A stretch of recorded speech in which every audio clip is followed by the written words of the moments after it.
It's an honor to introduce our special guest, Brigadier General Joe Ramirez. As I mentioned earlier, General Ramirez is the Commandant of the Texas A&M University 2,450 member Corps of Cadets.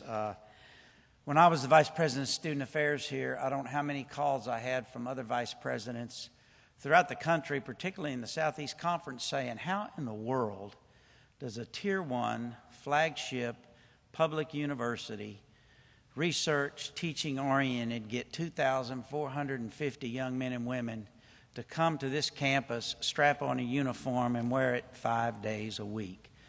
And it's because I think of academics and leadership, and because of the leadership of their Commandant, General Ramirez. Before Joe came to this university, he worked at the U.S. European Command, his last active duty tour, where he developed military plans and policies for American engagement in that part of the world. I've known Joe, General Ramirez, for almost 10 years now, and it was my pleasure to work with him at A&M when I was the Vice President for Student Affairs. He's a great mentor to all the cadets and all the students here on this campus. He's been an inspiration for me, and I know that you'll enjoy hearing from him. We worked together about 10 years ago in Iraq, and I remember the many phone conversations at 2 o'clock in the morning, trying to figure some very difficult things out and get through some very difficult situations. But we always ended our phone call before we hung up solving all the problems of the Texas Aggie football team, didn't we, Joe? So if this man doesn't motivate you, and as I said before, he's not here to recruit you anything, but if he doesn't motivate you after you hear him this morning, you need to go to the doctor and see if you're still living. Brigadier General Joe Ramirez. Joe, thank you.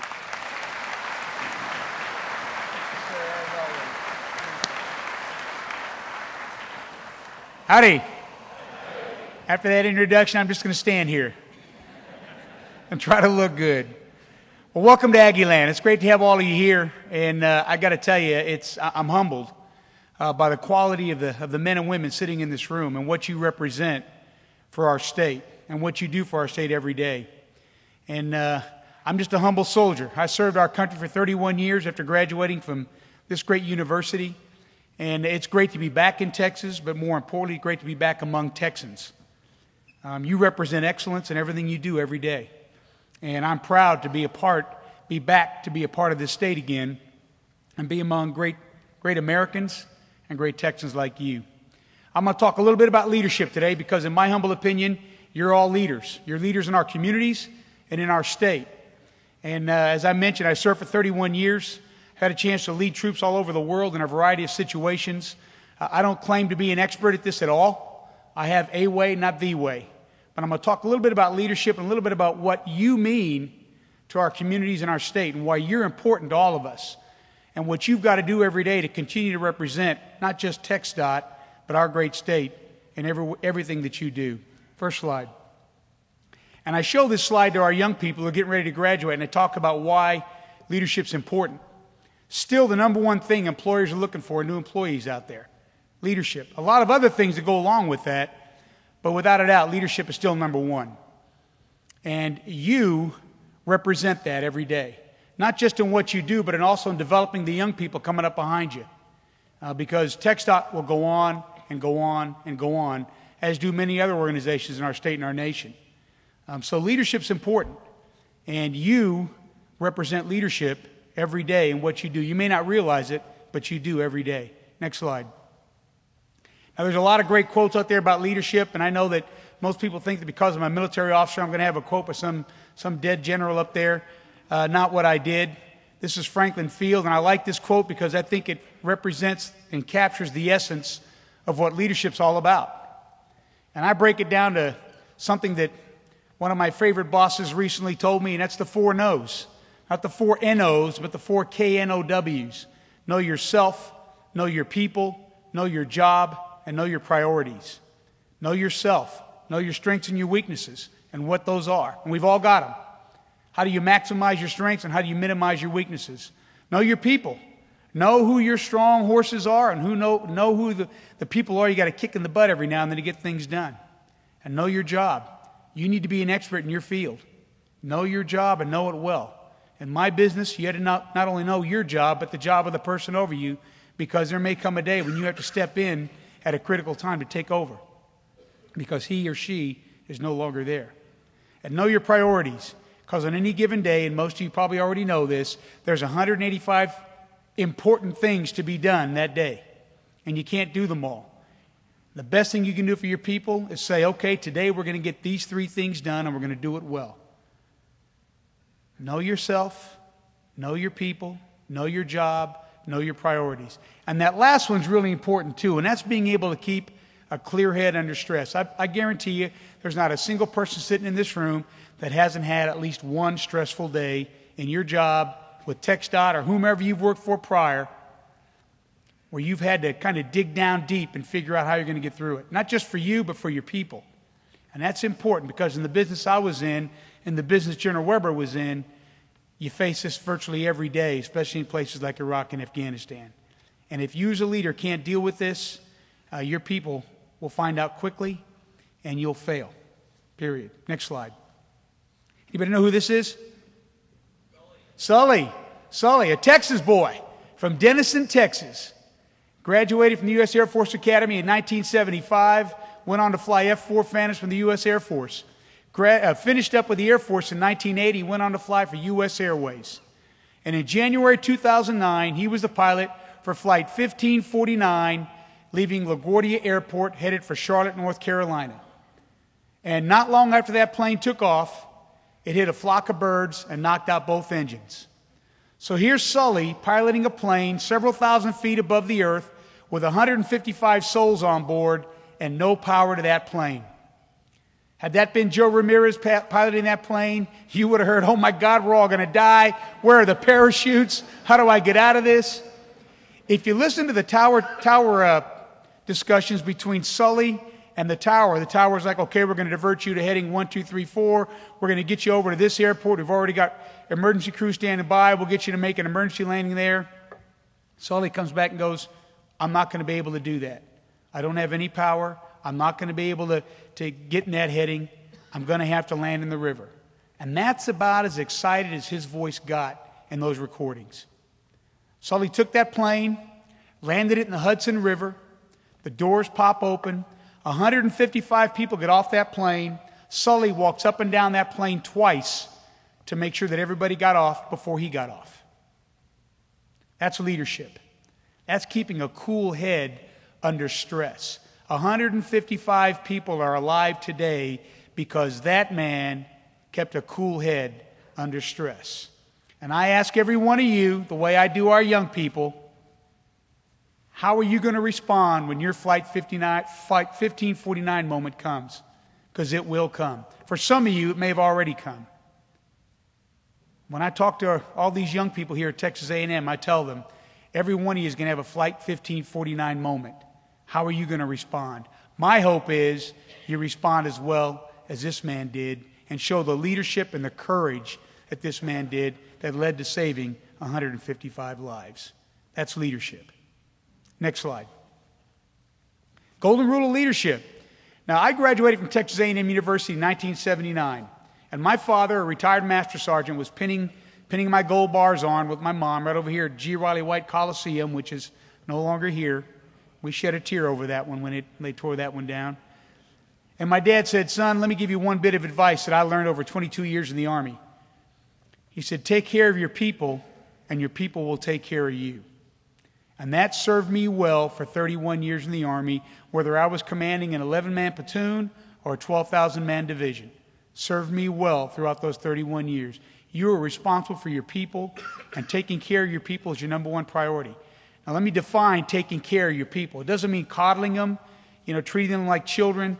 It's training them well, developing them, showing them what they got to do to do their job extremely well, holding them accountable, but also showing that you care about them and their people. In my business, when you take young men and women and deploy them around the world at a moment's notice, many of whom are married and have children, if you have a young man or young woman in your ranks that you can't take care of when his family's in dire need, you've got an ineffective soldier. Your people are no different. You take care of them, and they will take great care of you. I can promise you that. Next slide. Anybody know what this is? It's a 4-man stack. This is in Baghdad, 2004. These 4 men are about to enter a room in Baghdad under some very violent conditions. And in that room are men that want to do them harm. And we practice this drill over and over and over again under the experienced, watchful eyes of our non-commissioned officers. They train these young men to do this because if we don't do it right, great Americans could die. Now, I want you to notice where everybody's oriented in this picture. And what's important about that is that every single member of this team has an assigned sector of fire. And if one person in that team fails to cover their assigned sector of fire, they put the entire mission at risk, they put the entire team at risk, and good soldiers could die. And the same thing happens when they go in that room. They get in that room, every single individual has an assigned sector of fire. Now, what's important about this is that when you become a member of a team, it's no longer about you. It's the role you play as a member of that team to make that team successful. And as leaders, you're responsible for building a team like this where everybody's pulling together, everybody's doing their part, everybody understands their responsibility to make that organization successful. And if they understand that if we're all successful as a team, then each individually is successful also. That's the essence of leadership. Making your people successful so that the organization in turn is successful. Everybody wins in that situation. Take care of your people, and your people will take care of you. Next slide. Every one of you is successful in your field. And I bet you there's not a single person sitting here that can't talk about the adversity you've had to overcome to become a success in your field. I'm a general officer in the United States Army. At the time, one of 4 Hispanic general officers in the United States Army. And I could sit here and regale you for hours of the number of disappointments, setbacks, and failures I had in my career to reach that point. Teaching young people today to deal with adversity isn't always that easy. Too many want to throw in the towel at the first sign of adversity. Okay? Leadership is all about dealing with adversity and teaching your people to deal with adversity also. Next slide. Now, I realize that in TxDOT, you don't like to see these pictures. I grew up in Houston, Texas. We have a lot of these. And anybody that works for TxDOT in Houston can help me with this. This is a pothole.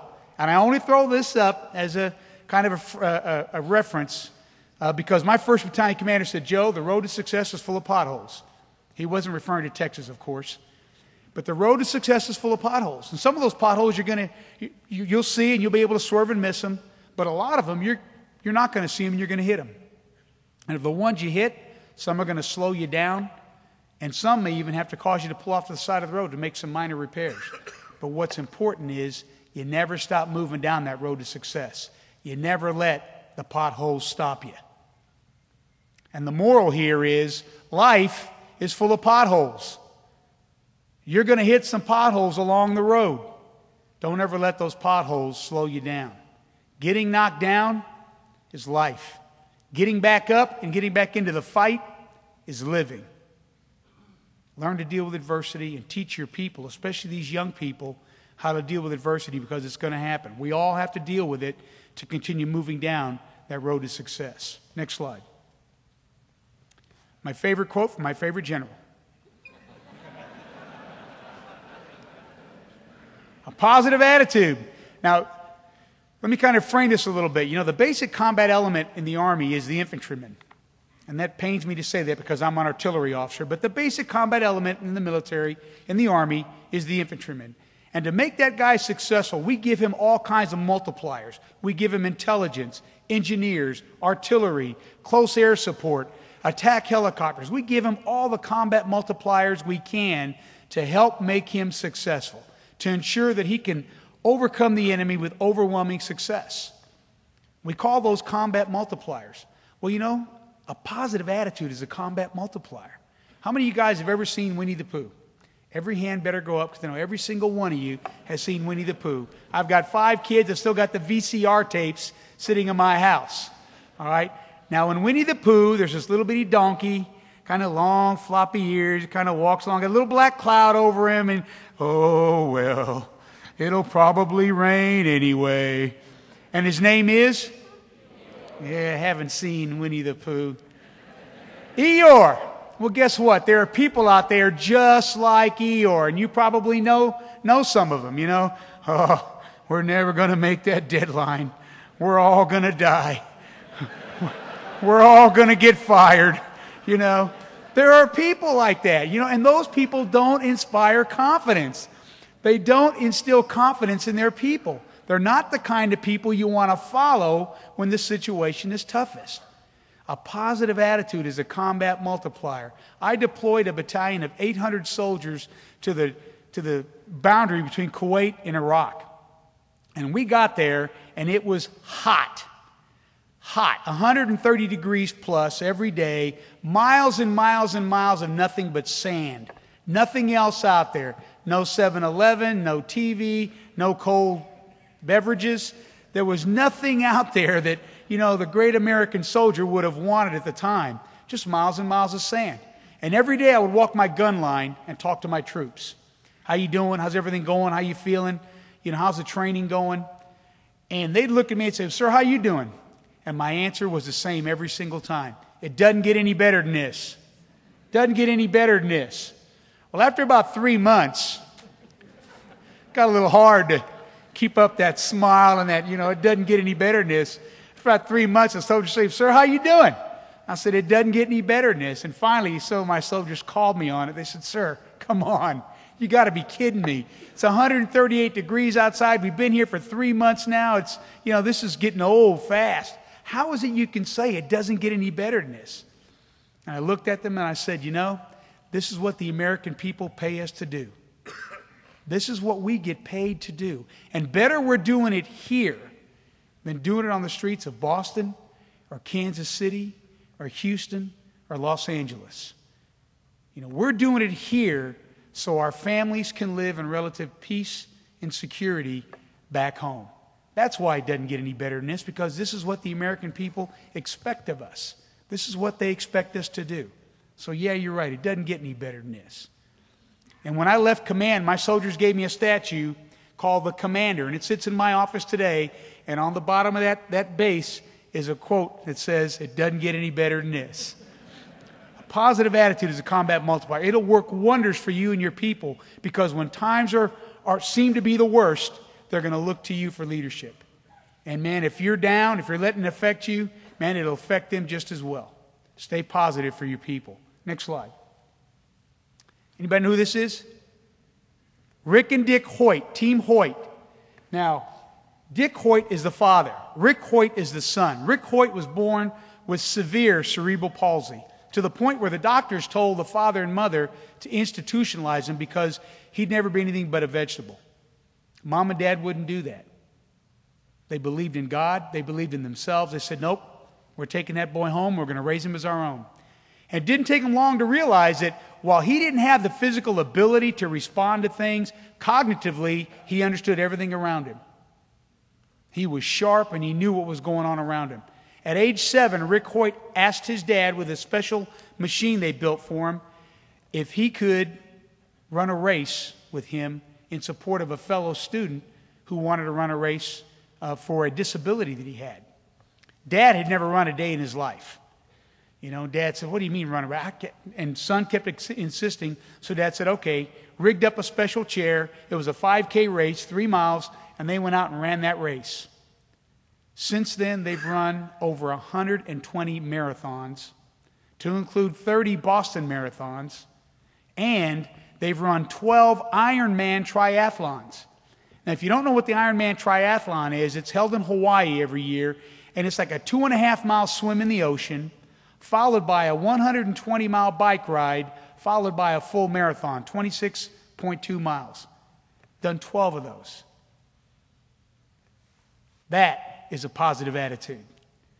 That is the sign of two people who have said, "We're never going to let this get us down. We're going to do what we choose to do because we have the courage and the positive attitude to go out there and do it. A positive attitude is a combat multiplier. Next slide.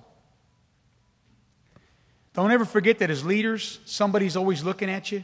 Somebody is always watching you, whether it's your subordinates, your peers, or your superiors. Somebody's always watching you. You know, we have an old adage in the military that the higher up the flagpole you go, the more your rear end shows. Well, that's true. You know, the higher up you go in a leadership position, the more people are watching you, the more in the fishbowl you are. Okay, and that includes your family. You've got family members that are very, very proud of you and what you've achieved, and they watch you also every day. I was always cognizant of that every day that I wore this uniform, that I had children, I had parents, I had brothers and sisters, I had family that were watching me every day and expected me to conduct myself accordingly. You've got the same responsibility as a leader in our community and our state. Don't ever forget somebody's watching you at all times. Next slide, please.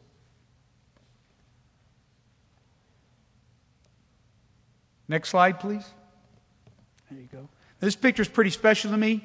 That woman sitting there on the left, that's my grandmother. My grandmother grew up in San Benito, Texas. No education whatsoever. She raised 13 children. She was a housewife and a mother. That man sitting there on the right, that's my grandfather. My grandfather was a janitor at Rice University. He used to catch the bus from the inner city of Houston every day and go to Rice University where he worked as a janitor. And my father, to this day, still has books in his home that my grandfather brought home from the Rice University library, old books they were getting rid of, that he would bring home because he wanted his kids to read. He wanted his kids to develop a love of education. And that young man sitting next to my grandfather, that's my father. My father graduated from Sam Houston High School in Houston, Texas in 1950.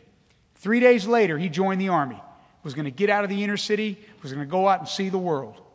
What happened in 1950? Korea. The Korean War broke out. Bad timing. August of 1950, Private Joe Ramirez was fighting with the 1st Cavalry Division in Korea and the rest of the United Nations forces as they pushed the North Koreans completely out of South Korea, completely out of North Korea, all the way into China. And in November 1950, my father's outfit was sitting on the Yalu River, the boundary between China and North Korea, when the Chinese entered the war. And on 4 November 1950, 300,000 Chinese came across the border. They overran my father's outfit. My father's outfit tried to fight their way back to friendly lines. They got ambushed. He was shot 5 times and was subsequently taken prisoner by the Chinese. Spent the next 33 months as a prisoner of war in China and was repatriated in 1953, weighing 70 pounds. Went on to serve our country for 22 years in the United States Army, retiring as a Master Sergeant in 1972. I never forgot that for 31 years that I was in the Army. I never forgot what I represented as the first member of my family to go to college and the first member of my family to become an officer in the United States military. Never forgot that. You know, we military guys, we're famous for wearing a lot of bling on our uniforms. We wear a lot of badges and medals and ribbons and cords and all kinds of things. And that's a good thing because they represent a lot of hard work and sacrifice. But I got to tell you, the most important thing I think we wear in our uniform is that name tag right there. Because that name tag is who we are. It's our legacy. It's what we represent. It's that right there. Now, some of you wear name tags and some of you don't. Doesn't matter. Every one of you's got the same kind of story to tell people about where you came from. Don't ever forget where you came from and what you represent every day as a leader in our community and in our state. And oh, by the way, I don't know how many of you have ever lived with a Master Sergeant. I did. And my dad still lives in that same home in the inner city of Houston where I grew up. And when the general goes home to the old Master Sergeant's house and the Master Sergeant says, "Take out the trash," the general takes out the trash.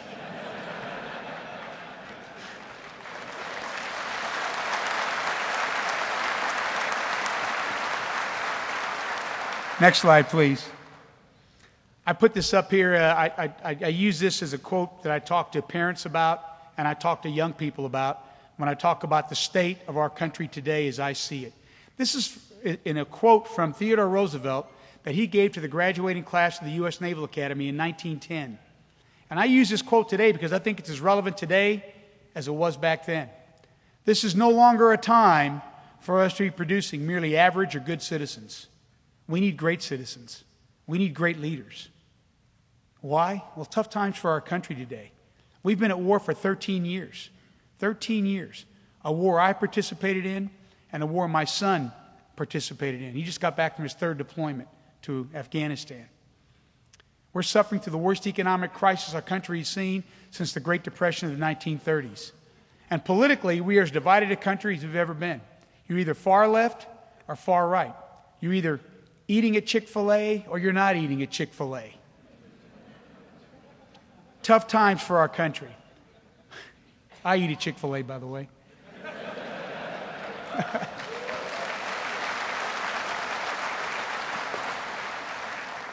No longer a time for us reproducing average or good citizens. We need you, and we need those following you to be great citizens and great leaders for our state and our nation. It's all about leadership, and today, more than ever, we need great citizens and great leaders. Next slide. Okay, this is my last slide. And I don't want to be morbid, but one of these days, every one of us is going to have one of these over us. You know, when you look at a tombstone, you notice two things. You notice the name, and you notice the dates. And every tombstone always has two dates on it. And the first date is birth. The second date, death. Right. So people look at it and they go, okay, let's see, the guy's name is Ramirez. Let me do the math. He lived to be 179 years old. Obviously led a great life. And they move on.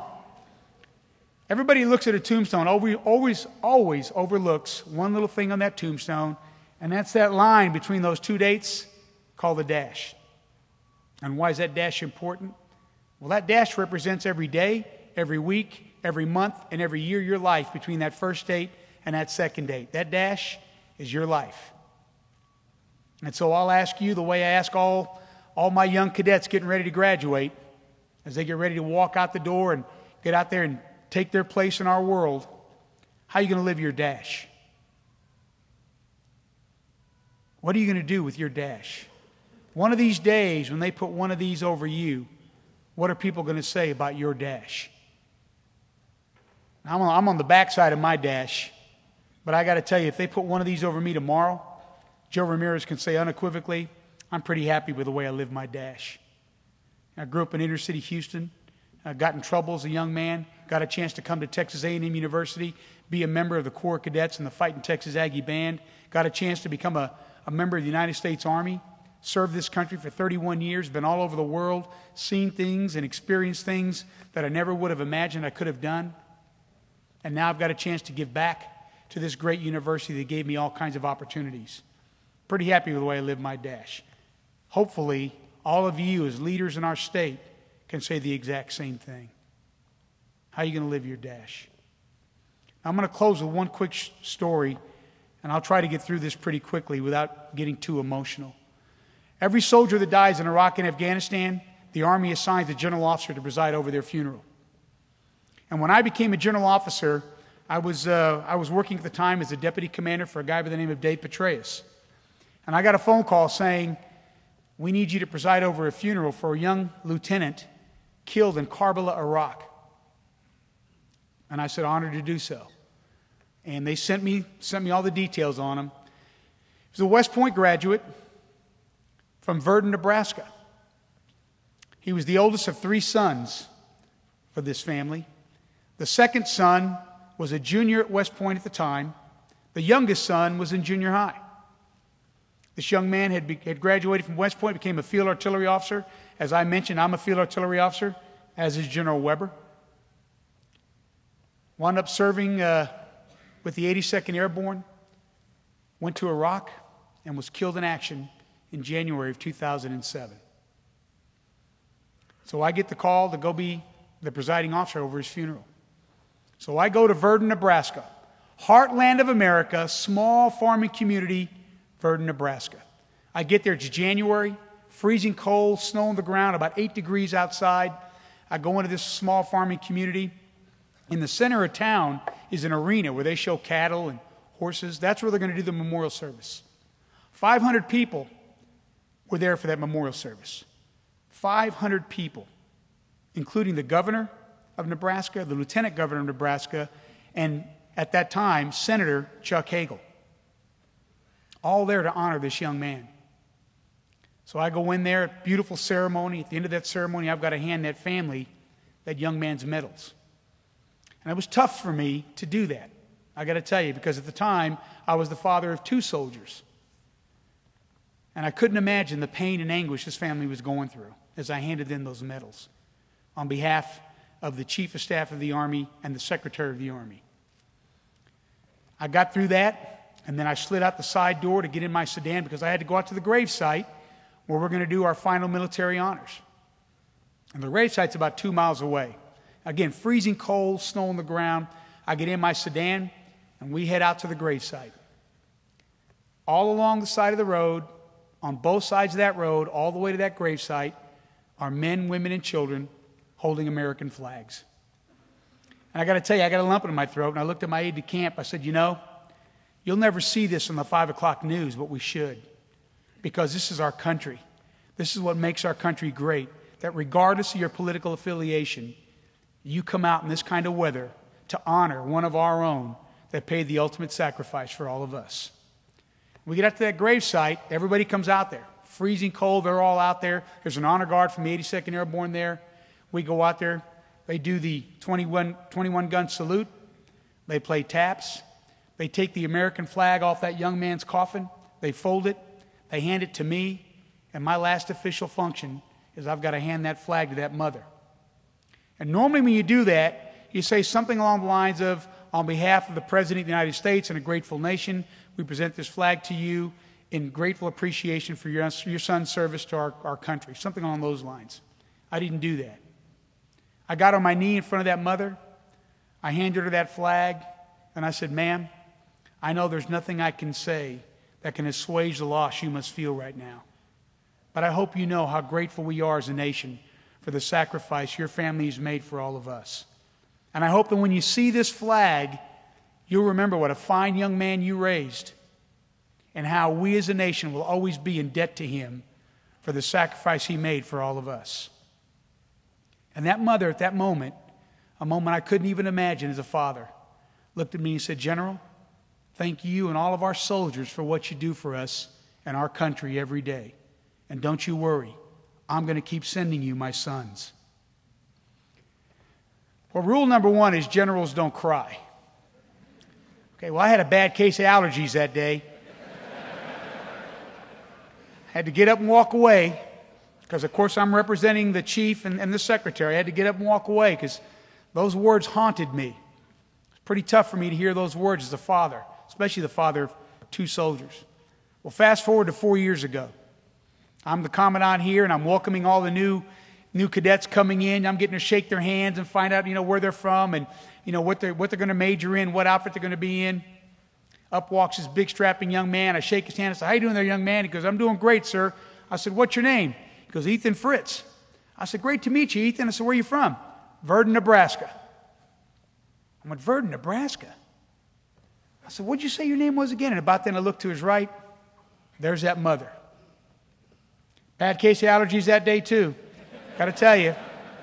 I grabbed that mother, and we held each other, we hugged each other, and we cried. And we talked about that day. And I looked at her, and I said, why are you here? She said, General, I never forgot what you told me that day and how much it meant to my family and I. And when I found out you were here, I wanted my son to come down here and be a part of that. I wanted to come down here and learn what you learned at this great university. Well, I looked at that young man. I said, let me tell you something, young man.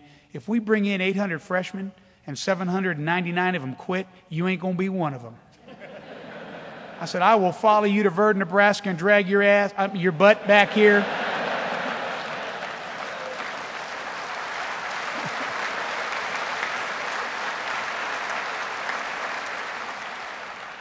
That young man is a senior in the Corps of Cadets this year, and 3 weeks ago I had the honor with that mother of presenting him with his Aggie ring. And yeah, I got to tell you, very, very proud moment for me to do that. And I didn't want to do it. She said, no, I want you to do it. Because I promised her 4 years ago, I said, that young man's going to graduate, and he's going to commission in the United States Army, just like his brothers. That young man's going to graduate in May. He's already set to commission in the United States Army. He wants to fly helicopters, and if this old general has anything to say about it, he's going to be flying helicopters for the U.S. Army here real soon. And the reason I tell you that is because as leaders in our communities, in our state, never underestimate the power you have with your people.